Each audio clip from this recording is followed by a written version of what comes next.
À la recherche de l'amour sur Internet, des personnes deviennent la cible de cybercriminels voraces. Et un de ces cybercriminels est désormais sous les verrous, en témoigne une publication de la PLCC. Dans sa quête de l'âme sûre, un jeune entrepreneur, JH, a usé des moyens des antiques pour arriver à ses fins. Ainsi, il tomba sur une internaute du nom de Afwa Sarah Linda Karim. Rapidement, les deux tourtereaux filent le parfait amour virtuel. Pendant leur idylle, les conversations pleuvent. Dans la foulée, la jeune fille demande au jeune entrepreneur des photos cochonnes. Fou d'amour virtuel, ce dernier s'exécute après plusieurs hésitations.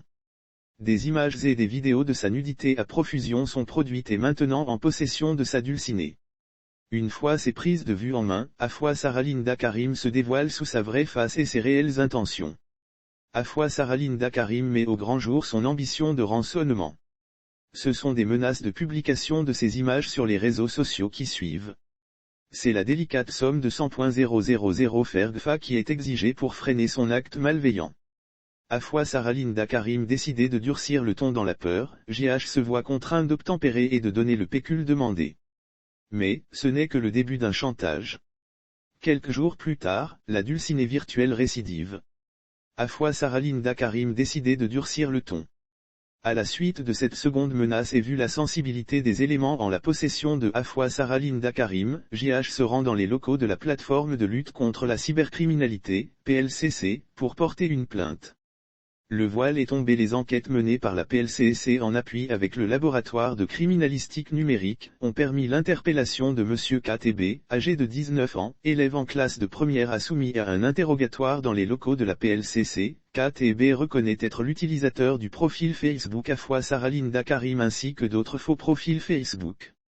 Il dit avoir utilisé ce profil pour contacter JH. Il poursuit en disant avoir obtenu grâce à cette fausse identité, des images et vidéos de la nudité de JH puis, les avoir utilisées pour le faire chanter et obtenir de l'argent.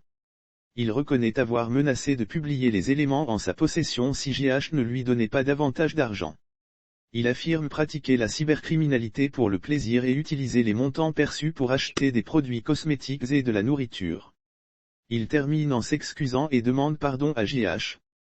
Lire aussi secteur des télécoms, la Côte d'Ivoire face à un gros handicap, voici les principales contraintes du marché ivoirien du numérique. Finalement, KTB a été conduit devant le parquet pour utilisation frauduleuse d'éléments d'identification de personnes physiques, menace de publication de données à caractère sexuel et escroquerie par le biais d'un système d'information.